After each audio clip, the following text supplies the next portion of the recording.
Selain cerdas, Abu Nawas juga dikenal sebagai sosok yang peduli sesama. Begini kisahnya. Kecerdikan yang dimiliki seorang Abu Nawas tidak membuatnya enggan untuk melakukan kebaikan. Terbukti Abu Nawas dianggap sebagai pribadi yang sopan dan ramah kepada orang-orang sekitar. Tak hanya itu, ia juga dikenal memiliki sifat kepedulian sosial yang tinggi. Kisah ini bermula ketika Abu Nawas bertemu dengan seorang pengemis laki-laki. Pengemis itu mengaku kalau dirinya belum makan selama beberapa hari. Sehingga dirinya berniat untuk meminta makanan kepada Abu Nawas. Akan tetapi Abu Nawas tidak langsung memberinya makanan. Abu Nawas sepertinya ingin mengajukan beberapa pertanyaan kepada pengemis itu. "Kenapa engkau mengemis? Apa engkau tidak mempunyai pekerjaan?" tanya Abu Nawas. "Maaf Tuan, saya sudah lama mencari pekerjaan, tapi belum juga ada yang mau menerima saya bekerja," jawab pengemis itu. "Jika aku beri pekerjaan, apakah engkau mau bekerja meskipun pekerjaan itu berat?" tanya Abu Nawas lagi. "Mau Tuan, apa saja yang penting halal," jawab si pengemis sambil mengangguk. Beberapa saat kemudian, Abu Nawas segera mengajak pengemis itu menemui seorang sahabatnya karena ingin memberinya sebuah pekerjaan. Pengemis itu akhirnya mendapat pekerjaan, ia diminta mencabuti rumput di kebun sahabat Abu Nawas. Diketahui pengemis itu merupakan seorang pekerja yang sangat rajin dan tangkas. Dalam waktu singkat saja, pekerjaannya pun selesai. Melihat pekerjaan pengemis itu yang begitu cepat, sahabat Abu Nawas pun merasa kagum. Ia pun berencana memberikan pekerjaan yang lebih serius untuk pengemis tersebut. Akhirnya ia memberi pekerjaan baru untuk pengemis tersebut, yaitu pekerjaan memisahkan satu keranjang kurma menjadi 3 bagian. Namun sahabat Abu Nawas itu membuat satu kesalahan di mana ia lupa menjelaskan kepada pengemis itu apa yang harus dilakukan. Yaitu memisahkan antara kurma yang bagus, kurma yang kurang bagus dan kurma yang busuk. Ia hanya memberikan satu keranjang besar penuh kurma dan 3 keranjang kecil yang kosong. Lalu pergi meninggalkan pengemis tersebut tanpa memberikan peraturan itu. Keesokan harinya, Abu Nawas datang ke rumah sahabatnya dengan tujuan ingin menanyakan kabar dari pengemis itu. Sahabat Abu Nawas kemudian menjelaskan bahwa pengemis itu sangat rajin dan terampil dalam bekerja mencabut rumput di kebun, sehingga dirinya merasa kagum dan menyimpulkan bahwa pengemis itu adalah pekerja yang baik. Oleh karena itu ia memberikan pekerjaan yang lebih serius kepadanya. "Sekarang dia bekerja apa?" tanya Abu Nawas heran. "Tadi malam dia saya suruh untuk memisahkan kurma-kurma menjadi 3 bagian. Mari kita ke sana untuk melihatnya, tentu sudah selesai pekerjaannya itu," kata sahabat. Setelah mereka sampai ke tempat pengemis itu bekerja, mereka sangat kaget ketika melihat pengemis itu sedang tidur dengan pulas. Ia sama sekali tidak melakukan pekerjaan yang diperintahkan sahabat Abu Nawas. Melihat hal itu membuat sahabat Abu Nawas merasa kesal dan segera membangunkan si pengemis dari tidurnya dan berkata, "Kenapa engkau tidak menyelesaikan pekerjaanmu yang semalam?" tanya sahabat. "Maaf Tuan, kalau hanya memindahkan kurma, sesungguhnya itu mudah. Yang sulit adalah membuat keputusan mana kurma yang baik, kurang baik dan busuk, karena saya tidak diberitahu sebelumnya," jawab pengemis. "Sungguh itu tidak terpikirkan olehku," kata sahabat Abu Nawas. Abu Nawas hanya tersenyum melihat kejadian itu. Ia lalu menegur sahabatnya karena hanya bisa memberikan tugas saja, tetapi tidak dengan memberi penjelasan yang baik untuk si pengemis itu. Abu Nawas beri sindiran untuk Baginda Raja, halus tapi penuh arti. Dikisahkan pada suatu hari, ketika Baginda Raja Harun Ar-Rasyid sedang melintasi kota Kufah dan hendak menunaikan ibadah haji, beliau tiba-tiba teringat sosok si cerdik Abu Nawas.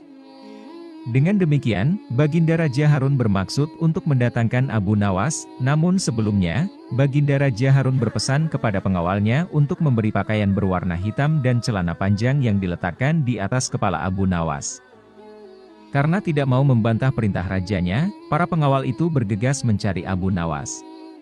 Setelah mencari ke sana kemari, akhirnya para pengawal itu menemukan Abu Nawas. Mereka kemudian meminta Abu Nawas datang menghadap Baginda dengan mengenakan pakaian hitam dan celana panjang yang ditaruh di atas kepalanya. Begitu sampai di hadapan rajanya, Abu Nawas berkata, "Wahai Paduka Raja yang mulia, Aku memohon kepada Allah semoga Allah memberikan rezeki dan melapangkan anugerahnya kepada tuanku, kata Abu Nawas. Terima kasih wahai Abu Nawas, jawab Baginda. Setelah kejadian tersebut, Baginda Raja Harun ar-Rasyid pergi meninggalkan kota Kufah dan melanjutkan perjalanannya. Akan tetapi, kedatangan Abu Nawas ternyata membuat banyak penduduk Kufah heran dengan tingkahnya itu. Para masyarakat setempat justru mendoakan Baginda Raja Harun al-Rasyid sambil menaruh celana panjang di atas kepalanya. Wahai Abu Nawas, kenapa engkau mendoakan Amirul Mukminin dengan cara seperti itu? Tanya beberapa warga penasaran. Wahai semuanya, celakalah kalian semua. Tidak ada yang lebih disukai oleh Amirul Mukminin kecuali harta dan uang, jawab Abu Nawas dengan tegas. Setelah berkata seperti itu, Abu Nawas segera meninggalkan tempat tersebut.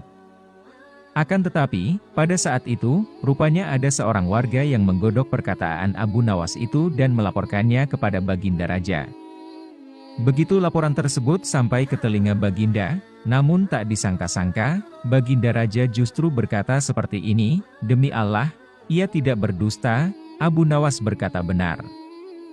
Setelah mendengar penjelasan dari rajanya, pelapor tersebut justru menjadi sangat malu.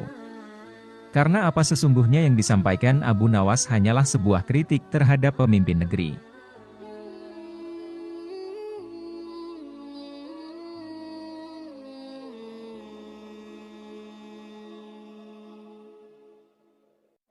Ketika Abu Nawas beri pesan untuk pemuda malas, kisahnya penuh motivasi.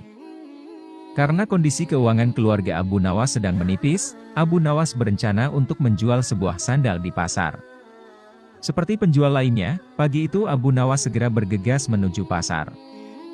Setibanya di pasar, ia langsung menjajakan dagangannya itu. Ternyata Abu Nawas menjual berbagai sandal yang ia beri nama sandal ajaib. Ketika pengunjung pasar sedang ramai-ramainya, ia mulai berteriak menawarkan sandal ajaib tersebut. Dipilih, sandal ajaib, sandal ajaib, sandal ajaib. Hanya beberapa saat ia berteriak, lalu datang seorang pemuda menghampirinya dan melihat-lihat sandal itu. Dengan rasa penasaran, pemuda itu bertanya, "Wahai Tuan, apakah benar ini sandal ajaib?" "Benar sekali Tuan, sesuai namanya," jawab Abu Nawas meyakinkan pemuda itu. "Kalau begitu, aku ingin mencari sandal yang bisa merubah hidupku yang miskin ini," kata pemuda itu seperti benar-benar percaya dengan perkataan Abu Nawas. "Apa maksud Tuan?" tanya Abu Nawas penasaran. "Jadi aku ini sudah lama hidup miskin dan ingin sekali kaya raya, dengan itulah aku ingin membeli barang yang bisa memberikan aku keberuntungan," kata pemuda itu. Karena tak ingin mengecewakan pemuda itu, Abu Nawas segera menunjukkan salah satu sandal ajaibnya. Abu Nawas menjelaskan bahwa sandal itu bisa membuat pemiliknya dari tidak punya hingga menjadi punya. Merasa semakin tertarik dengan kata-kata Abu Nawas, tanpa pikir panjang, pemuda itu langsung membeli sandal ajaib yang dijual Abu Nawas. Si pemuda itu langsung memakai sandal ajaib tersebut dan meninggalkan Abu Nawas. Ia langsung mengelilingi kampung dengan harapan akan mendapat keberuntungan. Pemuda itu berjalan mengitari kampung demi kampung dengan menggunakan sandal ajaib itu. Namun sayang seribu sayang, hingga kampung terkahir, keberuntungan itu tidak kunjung datang, bahkan lebih parahnya, si pemuda itu bukannya mendapat keberuntungan, ia justru mendapat kemalangan. Saat itu, hampir saja dirinya dihakimi warga, karena dikira pencuri yang sedang warawiri mencari mangsa di sekitar kampung. Dengan perasaan marah dan kecewa, akhirnya si pemuda itu mencari Abu Nawas dengan tujuan ingin meminta pertanggungjawabannya atas semua hal yang menimpa dirinya. Setelah bertanya ke sana kemari, akhirnya ia menemukan Abu Nawas. "Assalamualaikum Tuan," sapa pemuda itu.